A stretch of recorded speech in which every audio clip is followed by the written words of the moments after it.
God, கர்த்தராகிய இயேசு கிறிஸ்துவின் கிருபையோடும் with the grace of our Lord Jesus Christ, பரிசுத்தருடைய பிரசன்னத்தோடும் with the presence of the Holy Spirit, உங்களை சந்திப்பதில் to meet you. நாங்கள் மிகுந்த மகிழ்ச்சி அடைகிறோம். We are glad to meet you. காரணம், Reason, தேவன் நமக்கு மிகுந்த சந்தோஷம் கொடுக்கிறவராக என்று தியானித்தோம். God has given us a great joy as we அதே வண்ணமாக like the same voice உங்களோடும் with you, கர்த்தராகிய இயேசு கிறிஸ்துவின் கிருபையும் with the grace of our Lord Jesus Christ, பரிசுத்தருடைய பிரசன்னமும் the presence of the Holy Spirit. இருப்பதே சிறந்த பாக்கியம். It is a great blessing. நாம் பாக்கியமான மக்கள். We are a blessed people. தேவைகள் குறைவாக இருக்கலாம், We may have our needs in a short. பிரச்சனை உள்ள கடந்து போகலாம். We may walk through problems. அதையெல்லாம் யோசித்து பாரம் அடையாதபடிக்கு Do not look at it and have suffer in heart. பெரிய தேவனை ஆராதிக்கிறோம். We are worshipping a great God. இந்த உலகமெல்லாம் We look at this world சந்திக்கும்படியாக to meet the needs. உலக ரட்சகராக The Savior of this world, நம் தேவன் உலகத்தில் பிறந்தார்.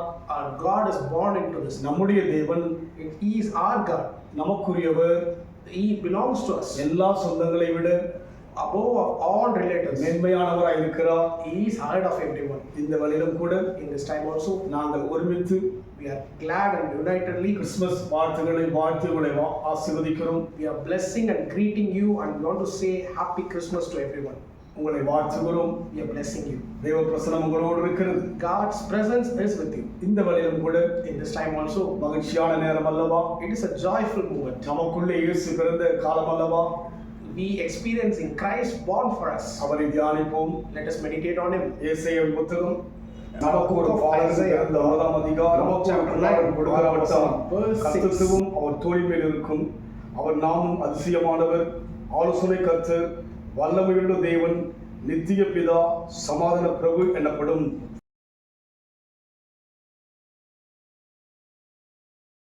For unto us a child is born, unto us a son is given, and the government shall be upon his shoulder, and his name shall be called Wonderful Counselor, the Mighty God, Everlasting Father, the Prince of Peace.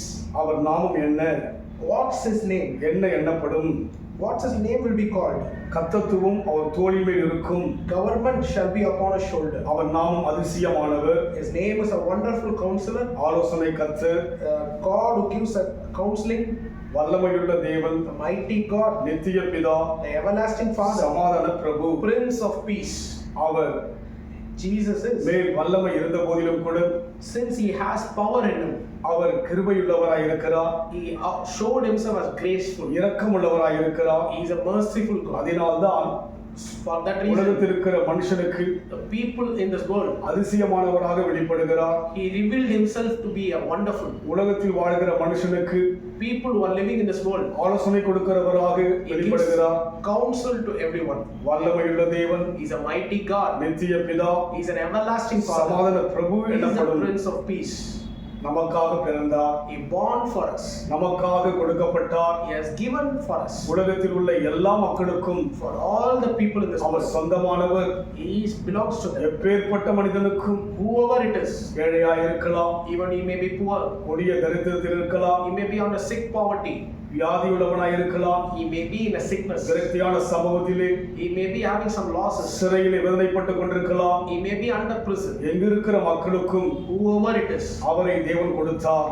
God has given Jesus. நமக்காக பிறந்தார்னு சொல்லும்போது He has born for us, ஒரு குறிப்பிட்டவளுக்கு அல்ல, not only for a particular உலகத்தில் people. இருக்கிற யாவருக்காக பிறந்தார். He is born for this entire world. யாரெல்லாம் உரிமை பாராட்டி Whoever comes near to him, எனக்காய் பிறந்தார், he has born for me, நமக்காய் பிறந்தார் என்று ஏற்றுக்கொள்வர்களுக்கு born for us, accepting him. Our அதிசயமானவராக, He will reveal himself as a marvelous one. அவர் ஆலோசனை கர்த்தராக, He will reveal himself as a counsel, வல்லமையுள்ள தேவனாக, mighty God, நித்திய பிதாவாக, as an everlasting Father, சமாதான பிரபுவாக as the Prince of Peace. வெளிப்படுகிறவராய் இருக்கிறார். He will reveal himself. அவரை பார்க்க முடியும், You can able to see. அவரை எனக்குள் உணர முடியும். You can able to experience him. அதனால் So யாருக்கோ பிறந்தார் என்று யோசிக்க வேண்டாம். he is not born for some other reason. யாரெல்லாம் தேவனை எண்ணுகிறார்களோ Whoever is thinking about God, அவர்களுக்காக பிறந்தார். he is born for them. அவர்களுக்காகவே பரிசாக கொடுக்கப்பட்டார். He has been given as a prize for that. இந்த உலகத்தில் In this world, இந்த பரிசை போல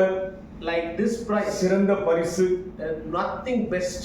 உலகத்தில் யாரிடத்திலும் பெற முடியாது. We cannot able to receive from anyone. அவர் நமக்காய் கொடுக்கப்பட்டபடினாலே He has been given for us. அந்த புதையலை that treasure, அந்த வெகுமதியை, that reward, அந்த கனத்துக்குரிய மேன்மையை the honorable one, மனதார பெற்றுக்கொள்வோம். we should accept heartfully. வாழ்கின்ற காலமெல்லாம் As we live on this earth, மகிழ்ச்சியோடு வாழ்வோம். we should live with joy. சமாதானத்தோடு கூட வாழ்வோம். We should live with peace. காரணம் அவர் சமாதான பிரபு. Reason, he is the Prince of Peace. சமாதானத்தையே கொடுக்க வந்தார். He wants to give us peace today. அதிசயம் செய்ய வந்தார். He came to do a marvel in you. வாழ்க்கையில் பல மாற்றங்களை கொடுக்க முடியாது. He came to give a change in your our life. உங்களுக்காகவே பிறந்தார். He born for you. அவர் உங்களுக்காகவே கொடுக்கப்பட்டார். He has been given for you. ஏற்றுக்கொள்வோம். Accept it. முழுமையாக அவரை சார்ந்து வாழ்வோம். Completely trust in him. இருக்கின்ற காலமெல்லாம் In days to come, தேவனோடு இணைந்து வாழ்வோம். let us unite ourselves with God. இங்கே சொல்லப்பட்ட அவர் நாமங்களை As it said in the God's name, நாம் பார்க்க முடியும். we can able to see. அந்த அனுபவத்தில் போக Let us walk in that நம்ம ஒப்பு experience. கொடுப்போமா? Surrender today. மகிழ்ச்சியான நாள், It is a beautiful day. மேன்மையான நாள், It is a glorified day. உலகம் முழுமையாக To the entire world. நற்செய்தி வெளிப்பட்ட நாள், It is the good news revealed. இருளில் இருக்கிற ஜனங்கள் வெளிச்சத்தை கண்ட நாள். People in the dark see இன்பமான light. நாளுக்காக நன்றி செலுத்துகிறோம். Thank you, Lord, for this good இன்பமான day. நாள் அப்பா, It is a happy day. இனிமையான நாள் ஆண்டவரே, It is a good day. மகிமையுள்ள நாள் It ஆண்டவரே. is a glorified day. தேவனுக்கும் But God, மனிதனுக்கும் தூரமாயிருந்த எங்கள் நாட்களை people have been separated. மாற்றி You are changed. இணைத்த நாள் அல்லவா? Lord, you united us. உம்மை நன்றியோடு கூட ஸ்தோத்திரிக்கிறோம். Thank you for this. இந்த இணைத்த நாளிலே Thank you for uniting நாங்கள் உம்மை us. உணர்கிறோம். We are remembering you. எங்களுக்குள்ளே அனுபவிக்கின்றோம். We are experiencing in you. எங்களுக்குள்ளே பார்க்கிறோம். We are looking inside of O you. ராலபால துருவியாக. Thank you, Lord. ஓ நன்றியோடு உம்மை துதிக்கிறேன். Thank you, Lord, for பண்டிகை அல்லப்பா இது. not a இது festival. பண்டிகை அல்ல கர்த்தாவே. Only a festival. எங்களுக்குள் உணர்கிறோம். We are experiencing 2000 ஆண்டுகளுக்குமாக பிறந்தவரை before 2000 years இன்றைக்கு ago. இந்த நிமிடத்திலே We are experiencing today. உணர்ந்து கொண்டே இருக்கிறோம். We are experiencing தொடுதலை உணர்கிறோம் அப்பா. experiencing a touch. எத்தனை மகிழ்ச்சி, We are great எத்தனை joy. மகிழ்ச்சி. Great இந்த joy. உலகத்தில் பிறந்தபோது அநேக மக்களுக்கு அநேக மகிழ்ச்சியை கொடுத்தார்கள். When people you born, they receive happiness. வாழ்ந்தபோது மகிழ்ச்சியை கொடுத்தார்கள். When you lived, they experience happiness. மரித்து விட்டால் அதுக்கு பின்னால் ஒன்றுமே கொடுக்க முடியாது. After death, they cannot give that. 2000 ஆண்டுகளுக்குமாய் இருந்தவர் But 2000 years ago, இன்றைக்கு எங்களுக்கு அற்புதம் செய்வதற்காக நன்றி you are செலுத்துகிறோம். doing a miracle for us. உணர்ந்துமை We ஸ்தோத்திரிக்கிறோம். are remembering and thanking. உணர்ந்து மக்கள் நன்றி செலுத்துகிறோம். Remembering and thanking. நீக்கலாமல் அதுருமா. Oh, we thank you, Lord. நிஷபலமல் அதுருமா. Thank you, Jesus. நன்றி செலுத்துகிறோம். Thank you, Lord. இயேசுவின் நாமத்தில் பிதாவே. In Jesus' name we pray. கர்த்தரே ஆசீர்வதிப்பாராக. God bless you.